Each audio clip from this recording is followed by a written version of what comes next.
Folks, how you doing? Hope everything's good. Thank you very much indeed for joining us today. We are myself and my business partner Keith Gillespie from 1-2 Football Agency here to discuss our journey so far, and it's been quite a journey to date.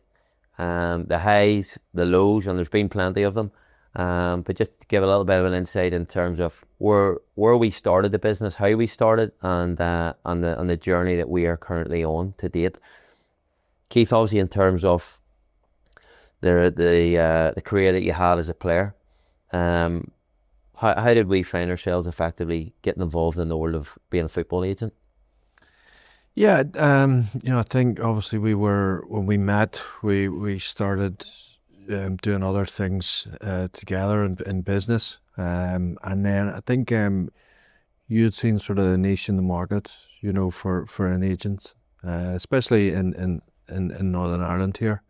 And you put the sort of proposal to me. Yeah. And seems a long time ago now. It does, because obviously I played and had agents. And I had to think about, is that a route that I wanted to go down? But I think because I knew what way agents worked, because I had them, I knew then with the relationship that we had built up, because the way we are, we trust each other, in everything that we do. Yeah. And I think that's very important. And I thought, that was a good way to start the business, because being an agent is all about being honest, having that transparency, and being there for the player. And I knew, with the relationship that we had built up together, that we could achieve that. Yeah, because the question that you get asked all the time, like,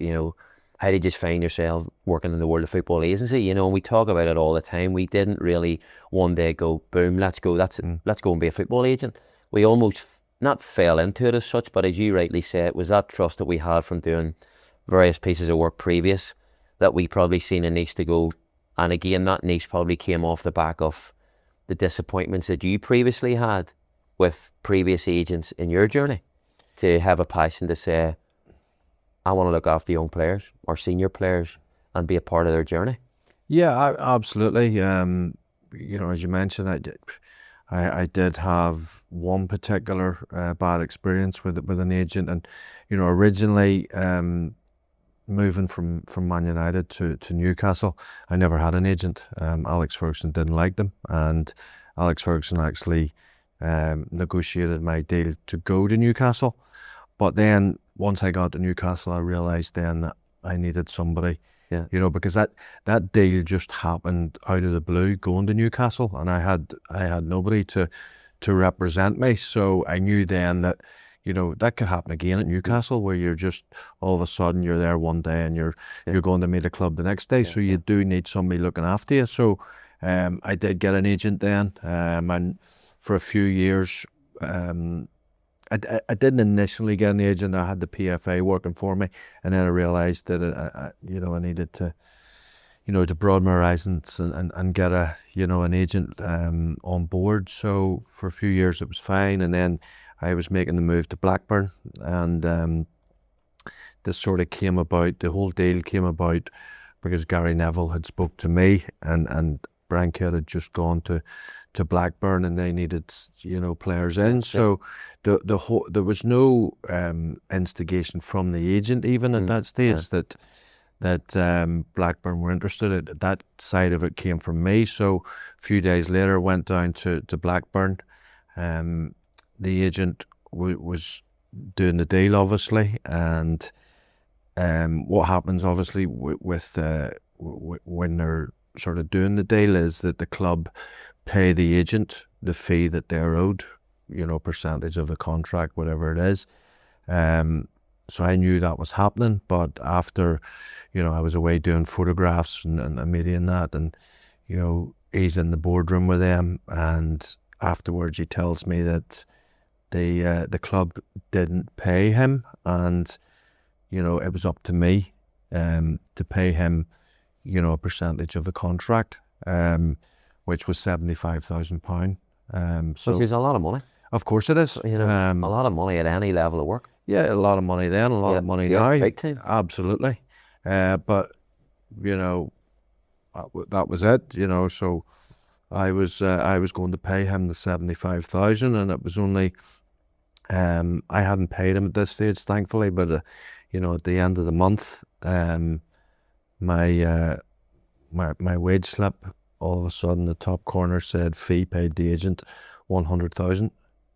So I knew that he was lying to me. Yeah. So that was the relationship gone straight away. You know, how somebody can't be happy, you know, receiving £100,000 for an afternoon's work is beyond me. Yeah. You know, wanting to get that extra £75,000, you know, so that was me completely done with him. And I moved on, got another agent a few months later, and to this day he's still a friend. Speak to him regularly. He's not in the business now, but trusted him completely, and he did brilliant with me, for me. Everything that I needed, he done for me, and that's what it should be about with an agent. You don't need somebody going behind your back like the first agent did. I think as well, there's obviously the money side of it, where obviously you trusted him, the potential that he was going to obviously do the right thing.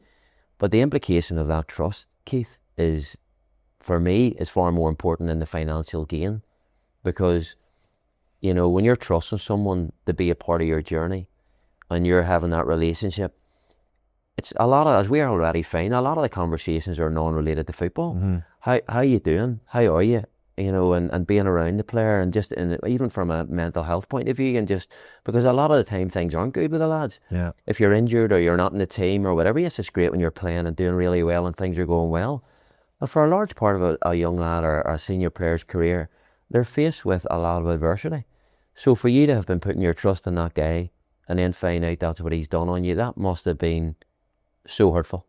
Oh, absolutely. You know, because I considered him a friend. You know, we lived in the same village, so I would see him most days, you know, and I was, you know, friends with his wife, his kids, everything. So you don't expect that, you know, from somebody you put your trust into. So it makes you very, very wary of people in the future. And I think with the way that we are, you know, we are very transparent. We are down to earth, and we genuinely want what is best for the player. And we always said, you know, obviously it's a business and you have to make money, but you know, we put any transaction, you know, aside.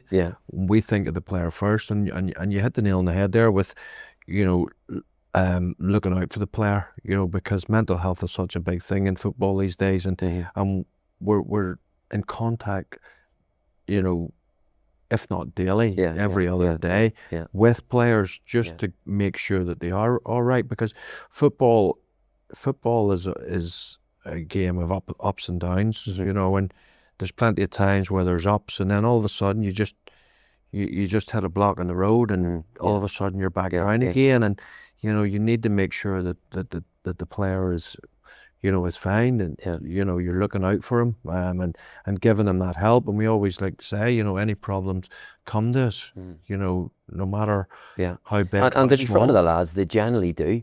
You know, obviously, it's like everything. If you're the initial contact when you're sitting and you go and you meet a family with the player, there's that nervousness. They don't really know us. You're trying to obviously showcase your personality and what you're about, but over time you build that relationship with mum, dad, and player. And I think over time they generally see what we're about, that there is a genuineness, there is a desire, and there is a passion of what we do. We love what we do. You know, the career that you have had, yes, all my journey was over here. But we know the challenges that come with sitting in a dressing room. We know the heartache that brings. And I think it's very difficult, as we laugh about it, and we do laugh about it, it's very difficult to show a personality or show what we do over half an hour, over a latte or a cappuccino. But over time, I think the lads generally do see that we're different. You know, there's a heart behind what we do. We're relentless in what we do, and we want the best for them. Yeah, I think as you say, it's very difficult for people when they first meet you, because, you know, especially parents, not because they're effectively, you know, going to be putting their son into your hands to do the best for them. Absolutely. And I think it's not until they actually come on board and they see what we actually do, how genuine we are. So yeah, no, it is tough to showcase that in half an hour, you know, and tell them that we are the right people to look after their son. Because we've never ever gone into a meeting thinking we're not the right person. We always believe that we are because of the way that we do things. But I think it's like, even as players, you take to the pitch believing in your ability. You know, you get up every morning and be the best version of yourself. Yeah. You know, whether you're a player, coach, manager, whatever role you have in the game, or whatever role you do from a Monday to Friday in your field, whatever. It doesn't matter, female, male, you be the best version of yourself. And let's be honest, we have seen some absolutely horrendous agents out there. There's some guys out there that are not, probably like everything, you hear the word agent, then everyone is attached to that sort of bad experience. However, there's also some really good agents out there, and we've had the pleasure of meeting with them, working with them. There's a lot of good agents out there, and I welcome that. People look at that and go, other agents are so much competition. I tell you, you can walk into many boardrooms up and down European football and the Irish League, England, Scotland, abroad, and we can look at people in the eye because we do things right. Yeah, and there's always going to be a conveyor belt of players. So there's enough players there, absolutely, for all agents. Absolutely. You know, so you said it, that, you know, about there is some bad agents out there, and that is those agents are the ones who will railroad a player into a deal which is not necessarily going to be the right deal for the player. Yeah. But it's the right deal for the agent. Right. For them, you know, they're going to gain off it. Which is completely wrong. Yeah. You know, we would never ever do that. And, you know, I think the players that we actually represent, you know, that they are happy with us because they see the way that we work. Yeah. You know, it can be difficult because we're based in Northern Ireland here. Yeah. We have to jump on planes last minute, get over to England, watch them. Yeah. But we do that. Yeah. You know, because we're committed to what we want to give them. Yeah, I think if you're invested, you have to. Yeah. You know, and the work and effort that goes in, you know, is insane at times. But that's, for us, if we're in, we're all in. You know, and just going back there in terms of what we're talking about other agents, you know, I love nothing more when you see an agent that has done a deal for a lad. I'll text that agent and say, well done on that deal. Now, I'm not doing that in any way other than out of a good heart. Yeah. Now, I'm not expecting that whenever we do a deal, we get that, because the reality is you don't really get that. But I know the work and the effort. We know the work and the effort that has probably went into that lad getting that deal for that player, and you maybe have built up a bit of a relationship with the agent, and you see that he's a real genuine guy. We all need encouragement in the agency world, because sometimes you can be very isolated. And I also think as well with the agents, you know, they don't get the respect at times that there's that the work and the effort. You know, you turn up at the airport, there's a flight needs paid. You know what I mean? You're on the travel all day. You know, you're getting from A to B, where you're taking a car, where you're taking how you travel, you're staying in a hotel. People don't realise the work that actually go in to being an agent if you're doing it the right way. Yeah. Well, if you're doing it the right way, and some aren't doing it the right way. Exactly. That's the difference. And we're totally committed to, you know, we have met to get a flight at Dublin at 6:15 in the morning and leaving 1:30 Northern Ireland morning, and not getting back to 2:00 the following morning to go and watch a youth cup game. Yeah, you know, and we treat every player exactly the same. You know, be it the start of their career or those experienced players already established in the game. So, look. It is a tough gig, and we've always said that, but we're totally committed in what we do and the service that we want to give those players. Yeah. The thing as well too, you know, whether you're a young kid moving from this country to England, Scotland, wherever, or a senior player, like we have had players in the past who they've been with an agent, they just haven't been, you know, there for them, and they feel a real disconnection. To see what you're about, and a lot of our business, if we're being honest, comes word of mouth. Yeah. Where a player has heard that you've did a good job for that player, or even just you've been around that player, you've been at the games, or you're just engaging with that player on a level that builds relationship. I haven't got that from my agent. I want that. Can you come and meet me for a coffee? Like, you know yourself, there's been, I think, one flight we went into Portsmouth, flew to Southampton one Sunday morning. I think the flights cost us, I think it was near grand for two. Yeah. And I remember we were actually flying back somewhere. I think it was on the Thursday from England, or I don't know where even it was, and the guy had contacted me on Instagram and said, like, here's what's happening, blah, blah, blah, going through a real difficult time. I'm out of contract. I'm looking to get a new agent. And we just dropped everything that Sunday. We flew over. And the ironic thing is the boy didn't sign with us. Yeah. He didn't sign with us. Exactly. But our attitude was, well, I tell you what, we could go and we could obtain this lad and we could build a real longevity of a relationship with him and everything go well. Or we don't get on the plane and you might be wondering what if. But I think with the two of us, we're invested, we're willing to take those risks if they're calculated. Yeah. I think we're not called to be busy fools either, but I think there has to be that ability in us to say, you know what, we see an opportunity and we're going to go and go after it. Exactly, and you have to, because I think you said it there about players, coming to us because they're not happy with their agent. And the reality with footballers is footballers want to be loved, and they want their agent there for them. Yeah. And I know we do that, from every minor detail to the top detail. Yeah. We are there for them in everything that we do. Yeah. I think as well, people might look at it and go, well, realistically, it's the player that gets the move. No doubt about it. Like anything, I'm a firm believer, you're only as good as what the players you have around you. But the key thing is, as well, for me, is the players that you have around you will also develop.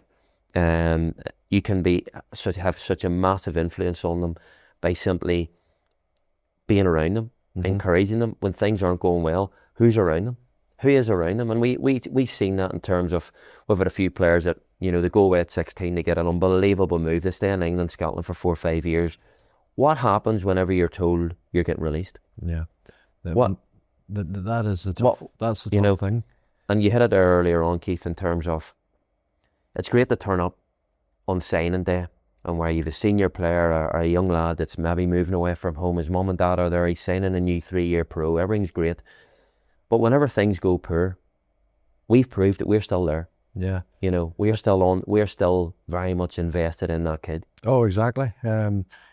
Because, it wouldn't be fair, to the player, but it's not our character anyway, because we wanted to do the best for that player, and we have, his player or his family have entrusted us to do that. So just when things are going bad, that doesn't mean we down tools, that's probably when we work harder. Oh, definitely. And I think one thing that an advantage that we have, especially for young players that we have on board going to England, because I made that move and I know what it's like to move away as a 16-year-old. Players can lean on me if needed, because they know that I've already done that journey. Yeah. So it is a nice sort of thing to have, where players can sort of, there's no doubt. The experience that you had, the level that you've played, you're one of the best players ever come out of this country, But I think what people see in you as well, mate, is your humility. Your humility to say, you know what, I did all that, I achieved all that, I had my struggles and I'm humble about that. But, you're so level-headed. And, where we see as well, where maybe some players go across and maybe lose their run of themselves a wee bit, you maybe have to have that little chat with them. Because I always say, there's one thing going, there's another thing staying. Yeah. And some players come back, some players don't come back and they get a real good journey at it. Some come back and go again. But I think for me, in terms of the agency world at the minute, having that sounding board that your agent is there, that they're part of the journey and the highs and the lows. Like the incident we talk about regularly with a lad that came back and literally wasn't in a good place. Yeah. And we paid for a nutritionist to get him going again. We paid for 3 or 4 various sessions on a monthly or on a weekly basis to get him up to speed. He actually moved in in a local hotel close to us so we could keep an eye on him.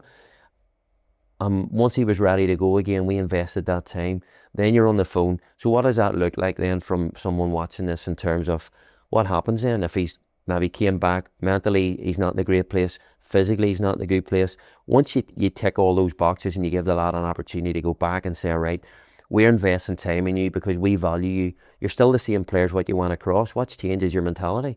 It's getting you to believe that what we believe in you, and there's a lot of times we believe more in this lad than he believed in himself. He got himself going. He went into a couple of clubs, and now we look at the Irish League, and he's flying. Yeah. And he will go again because he's good enough. Yeah, I I remember us sitting with another agent, when things were sort of going that way for him, and the agent said, "You need to get rid of him." And I remember that. And that never once entered our head. Because that's what I say. When things are going bad, that's when the player needs you more than ever. Oh, massive. And as you say, us watching him now, him doing so well in the Irish League now, that gives us, so much.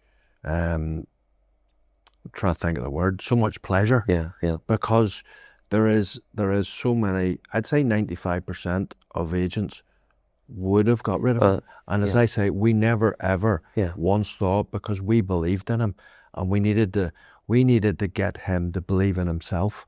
And we know he's got ridiculous ability, and to see him flourish again, that's what makes it all. No, but people think, this is a sales pitch or whatever. No. Anyone watching this, that's fine. We don't really care what the outside world thinks anyway. Yeah. But I can honestly sit here and say, right, you see the buzz that you get when you see players who maybe for whatever reason have tailed off, or just haven't had a good journey up and first, or they go through a real difficult season.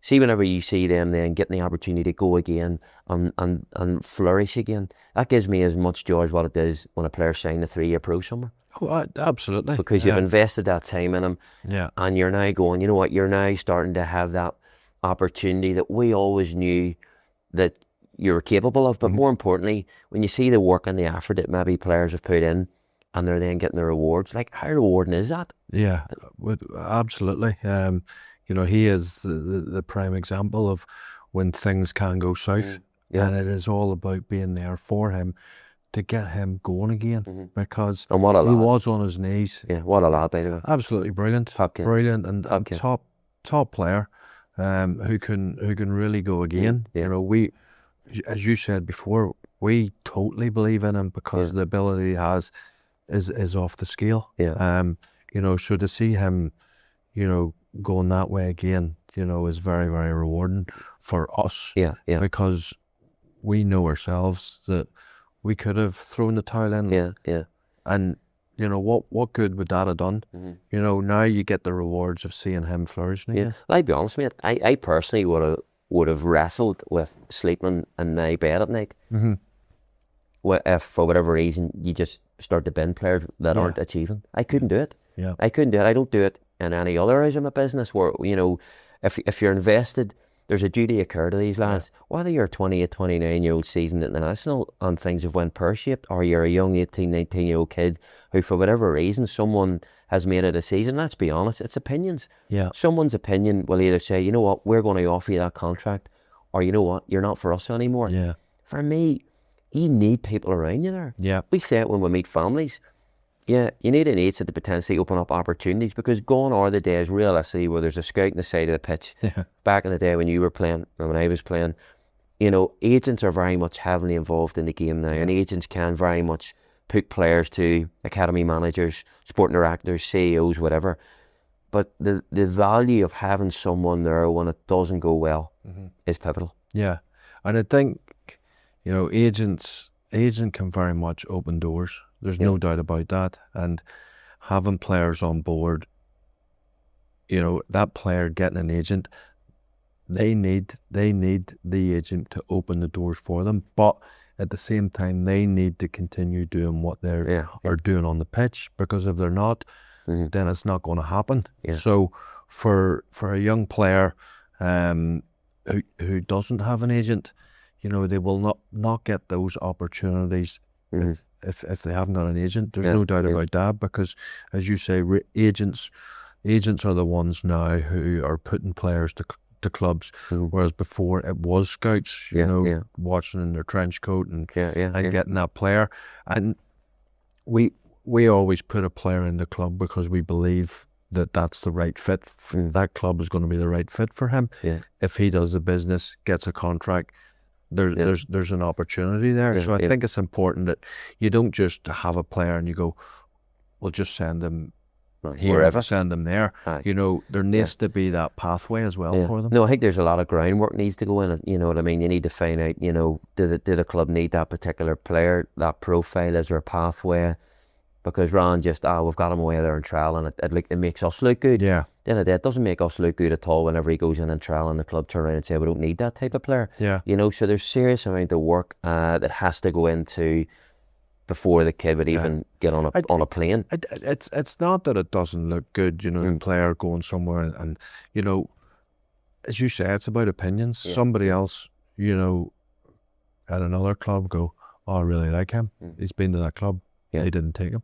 And that has happened. Of course. The players that we have had that for whatever reason they've got to know at A, B. Yeah. And then all of a sudden clubs C have said, we love him. Aye. And not only have they taken him, but then since 18 months later offered him a 3-year contract. Yeah. You know, and now doing well. So it is very much about opinions. I was just actually thinking there, I just had a thought in terms of the one thing I missed from a player was the dressing room. Mm-hmm.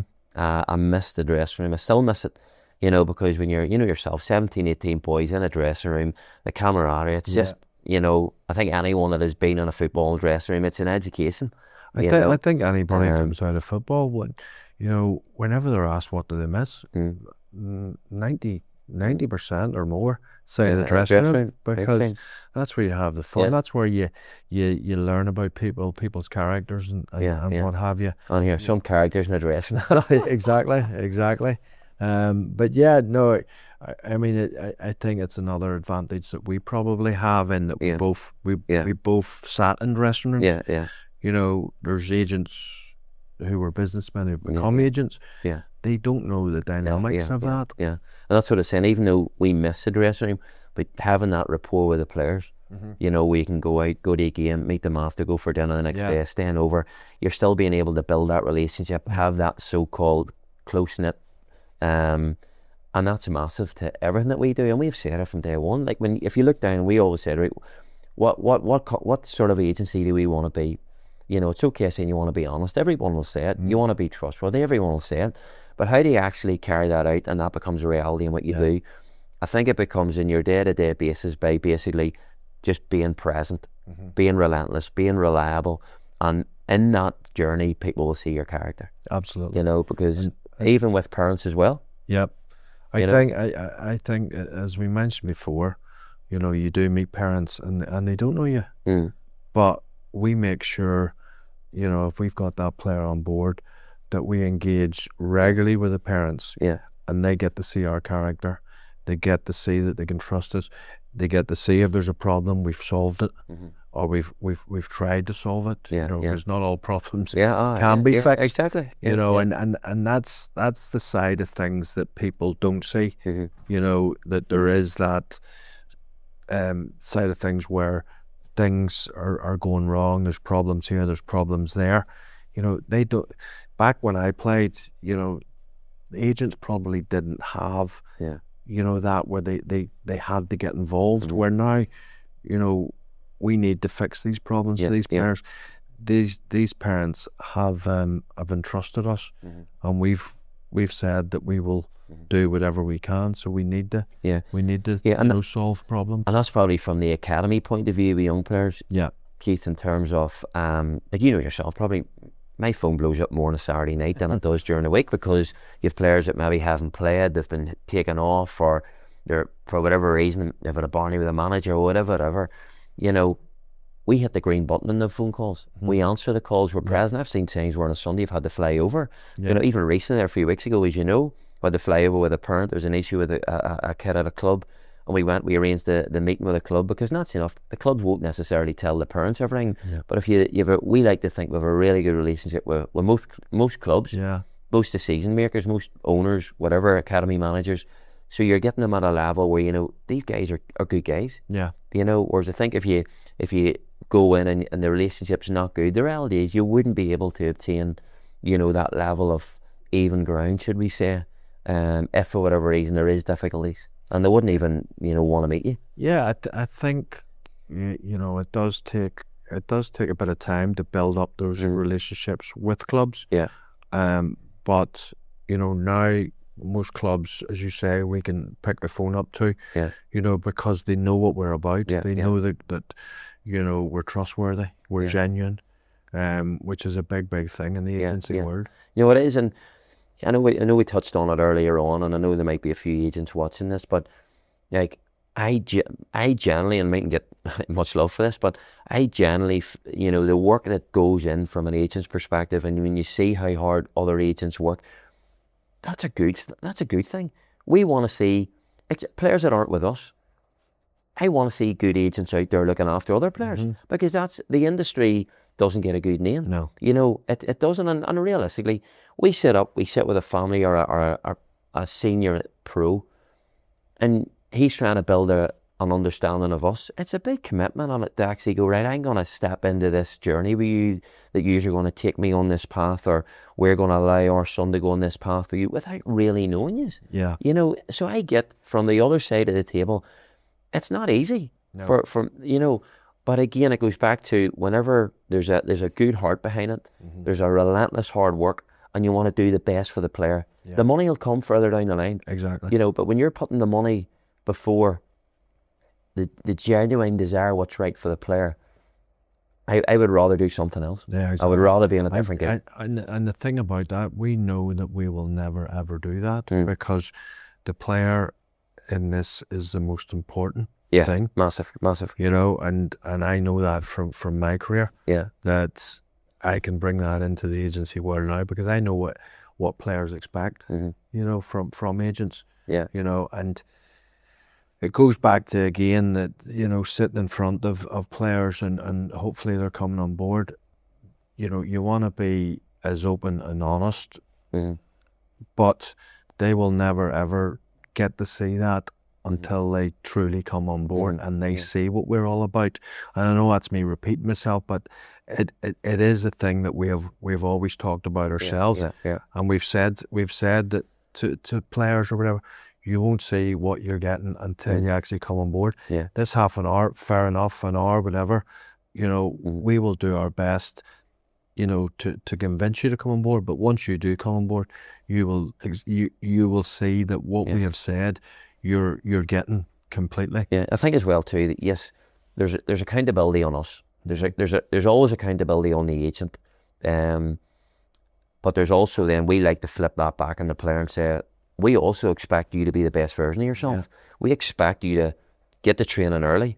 You know, performances not enough will be up and down. That's the game. You know, no one goes out to play it bad. Yeah. But we expect you, everything that you expect of us, we expect you to be the best version of yourself. You know what I mean? To be mannerly about the place, to give everything every single day in training, and also be open and honest and transparent with us. Yeah. Because people don't see that. No. Sometimes it's like, you know what, blame the agent. He didn't do this. He didn't do that. Blah blah blah. I like to think if we ever lose a player, you can always look yourself in the mirror and go, well, you know what? We were there for him. We were at his games. We had a really solid relationship. For whatever reason, if he decides to go a different direction, you know what? We did all our bit. Yeah. We ticked all the boxes at our end. We everything that we set out to say that we were going to do, we were there. And if you choose to go down a different path, well then that's on you. Yeah. You know, but it would be horrendous to lose a player if you look back and go, you know what? We took our foot off the gas. Yeah. We weren't there for him. We told him lies. The relationship was broken because something that we didn't do right. Yeah. That's for me then that whenever, you know, you've got a big problem. Yeah, and I think you know, you're be it you're sending a young player over on trial somewhere, you know, what they do there is a reflection of us as well. Yeah, true. So we don't want to get feedback going, oh, he was lazy. He wasn't mannerly. He didn't put everything in. You know, because that looks bad on us then, because we've believed enough in this player to send him over on trial, and for him then to not go that extra yard to perform. It's not good enough. And then the next time, you know, further down the line, the next time you speak to that club and you've got another player for them, they're thinking twice then. Oh, 100%. And yeah, there's no doubt about it. Then all of a sudden there's that little bit of doubt and going, well, what are we getting this time? Yeah. You know, is he going to come in? His attitude going to be right? Is he injured? Is he not? And for you know what, it's... Yeah. But I think like anything, you know, building relationships is key. Yeah. Where player, family, club, those in authority or whatever. And I think we generally do. Yeah, people in positions will move, will leave clubs, which can be beneficial because you might have a relationship with a certain club and then a certain person leaves and goes into that club, and all of a sudden it opens up an opportunity to you. But I think, like anything, the one thing and the common denominator that we always try to do is work hard, be open and be honest and be real. And that at times has had where, you know what, you're being open and honest to say the club aren't going to offer you anything because A, B and C. We have to tell the feedback as we're being told it. Don't hide anything. Exactly. Because there's certain things that players don't want to hear it, but you need to be upfront and honest. This is why you didn't get a new contract. You didn't put it in every day in training. You were lazy in games. You know, that's not what players want to hear. But you know, clubs are giving us that feedback. We need to feed that back to the player.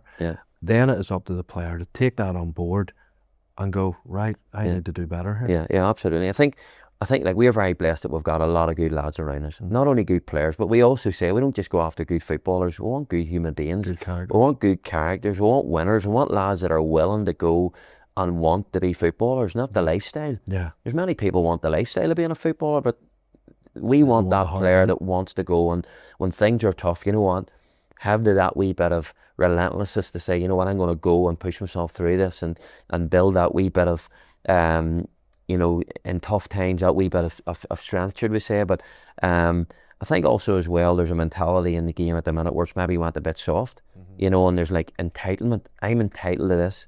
Even parents, my son's entitled to that. You know, we expect that.